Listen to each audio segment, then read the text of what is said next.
అద్భుతమైన తెలుగింటి భోజనం 20 నిమిషాల్లో చేసేసుకోవచ్చండి. నేను ఇక్కడ ఊదలు మిక్స్డ్ గ్రీన్ లీఫ్ దాల్ అండి. ఒక్కసారి ట్రై చేయండి, చాలా డిఫరెంట్గా ఉంటుంది. అలాగే పొట్లకాయ పొట్టు పెసలతో వేపుడండి, చాలా కమ్మగా ఉంటుంది. అందులోనూ జీరో ఆయిల్ రెసిపీ అండి. ఇక్కడ నేను పొట్టు పెసలు 1 గంట సేపు నానపెట్టానండి. ఇక్కడ ఆయిల్తో పని లేని పోపులు పెట్టి యూస్ చేసి వేయించిన ఆవాలు జీలకర్ర 1 స్పూన్ వేస్తున్నానండి. వేయించిన శనగపప్పు, వేయించిన మినప్పప్పు కూడా వేసుకుంటున్నాను. ఇక్కడ జీరో ఆయిల్ రెసిపీ కానీ చాలా కమ్మగా ఉంటాయండి రెసిపీస్ ఇవన్నీ, తప్పకుండా ట్రై చేయండి. ఇక్కడ కారపొడితో పాటు పచ్చిమిర్చి కూడా వాడుతున్నామండి ఈ వేపుడికి. కాస్త 3 కట్ చేసుకున్న పచ్చిమిర్చి, కాస్త కరివేపాకు వేస్తున్నానండి. ఇంగువ కూడా వేస్తే ఈ వేపుడు చాలా రుచిగా ఉంటుందండి. ఇక్కడ కాస్త పసుపు కూడా వేస్తున్నానండి. ఇప్పుడు ఇక్కడ పప్పు కోసం ఎర్ర కందిపప్పు, మసూర్ దాల్, బొబ్బర్లు 3 గంటల పాటు నానపెట్టుకున్నానండి. ఇక్కడ కూడా జీరో ఆయిల్ రెసిపీ కాబట్టి వేయించిన ఆవాలు జీలకర్ర, వేయించి కట్ చేసుకున్న ఎండుమిర్చి ముక్కలు వేస్తున్నానండి. ఇక్కడ ఇంకా పోపు అనేది సపరేట్గా పెట్టకుండా ఇక్కడ నానపెట్టుకున్న పప్పులోనే వేస్తున్నానండి. ఇక్కడ ఒక 5-6 పచ్చిమిర్చి వేస్తున్నానండి, సన్నగా కట్ చేసుకున్నవి. కాస్త కరివేపాకు వేసుకుంటున్నాను. ఎర్ర కందిపప్పు, బొబ్బర్లు 3-4 గంటలు నానపెట్టుకోవాలండి. పప్పులు, ధాన్యాలు ఏవైనా సరిగ్గా నానపెట్టుకోకపోతే డైజెషన్ ఇష్యూస్ వస్తాయండి. ఇక్కడ ఇంగువ కూడా వేస్తున్నానండి, పసుపు కూడా వేస్తున్నాను. ఇప్పుడు ఈ పప్పుని కాస్త ఉడికిద్దామండి, మెత్తగా ఉడికే వరకు ఉడికించేద్దాం. ఎర్ర కందిపప్పు మెత్తగా ఉడికిపోతుందండి. బొబ్బర్లు మాత్రం గింజలు అక్కడక్కడ తగులుతూ చాలా బాగుంటుందండి ఈ పప్పు, తప్పకుండా ట్రై చేయండి. ఇక్కడ వేపుడు కోసం పోపు దినుసులు, ఇంగువ, కరివేపాకు, పసుపు అన్నీ వేసామండి. ఒకసారి కలుపుకుందాం అన్నీ. ఈ వేపుడు చాలా కమ్మగా ఉంటుందండి. ఉత్త వేపుడిని అలాగే తినేయచ్చు, ఒక సలాడ్ లాగా తినేయచ్చు అన్నమాట ఎక్కువ క్వాంటిటీలో. ఇక్కడ పొట్లకాయను నేను సన్నగా తరిగి పెట్టుకున్నానండి.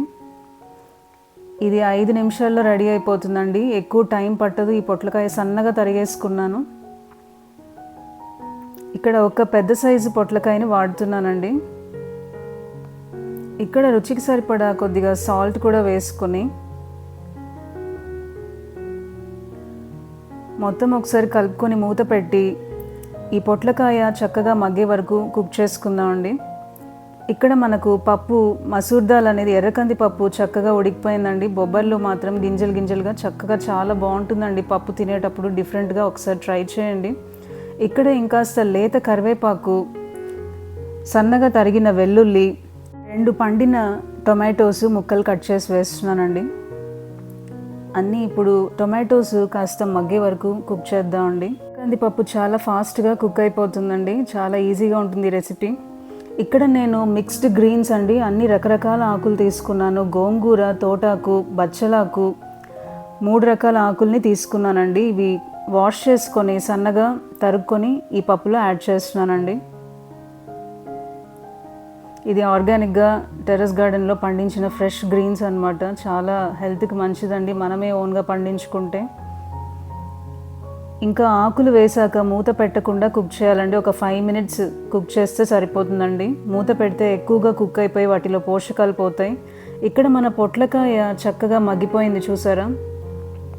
సన్నగా తరుక్కున్నాం కాబట్టి ఎక్కువ టైం పట్టదండి, 5 to 7 మినిట్స్లో మగ్గిపోతుంది.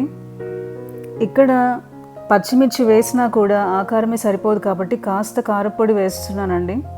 ఇక్కడ ఎండు కొబ్బరి పొడి వేస్తే ఈ వేపుడు చాలా చాలా రుచిగా ఉంటుందండి. తప్పకుండా ఈ రెసిపీస్ అన్నీ ట్రై చేయండి మీరు. ఇప్పుడు అన్నీ ఒకసారి కలుపుకుందామండి. ఇక్కడ ఆయిల్ వాడకపోయినా కూడా రుచి మాత్రం అదిరిపోతుందండి, చాలా కమ్మగా ఉంటుంది.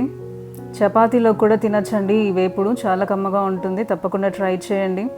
నేను ఇక్కడ ఇంకొక బర్నర్ పైన ఊదలు 7 to 8 అవర్స్ నానపెట్టుకున్నానండి, బార్న్యార్డ్ మిల్లెట్. వాటిని మీకు ఇక్కడ చూపిస్తున్నానండి. ఇంకొక బర్నర్ పైన కుక్ చేసేసాను. చూసారు కదండి, చాలా ఫాస్ట్గా ఒక పప్పు, వేపుడు, అన్నము. మన అందరి దగ్గర ఇంట్లో పెరుగు రెడీగా ఉంటుంది. ఇంకేం కావాలి చెప్పండి. హోమ్ మేడ్ పికిల్తో పాటు ఇలా మనము ఈ వంటనైతే 20 నిమిషాల్లో కంప్లీట్ చేయొచ్చండి. పప్పు కూడా చక్కగా రెడీ అయిపోయింది చూసారా. ఇంకా చల్లారిన తర్వాత ఇంకా గట్టిపడుతుందండి. ఈ వీడియో మీకు నచ్చినట్టయితే లైక్ చేయండి, షేర్ చేయండి. ఈ రెసిపీస్ ట్రై చేశాక మీకు ఎలా అనిపిస్తుందో కమెంట్ చేయండి. మరిన్ని హెల్దీ రెసిపీస్ కోసం మన ఛానల్ దివ్యామృతం సబ్స్క్రైబ్ చేసుకోండి. మరొక హెల్దీ రెసిపీతో, ఇంట్రెస్టింగ్ రెసిపీతో మీ ముందు ఉంటానండి. అంతవరకు సెలవు. మీ Divya signing off. Bye. Thanks for watching.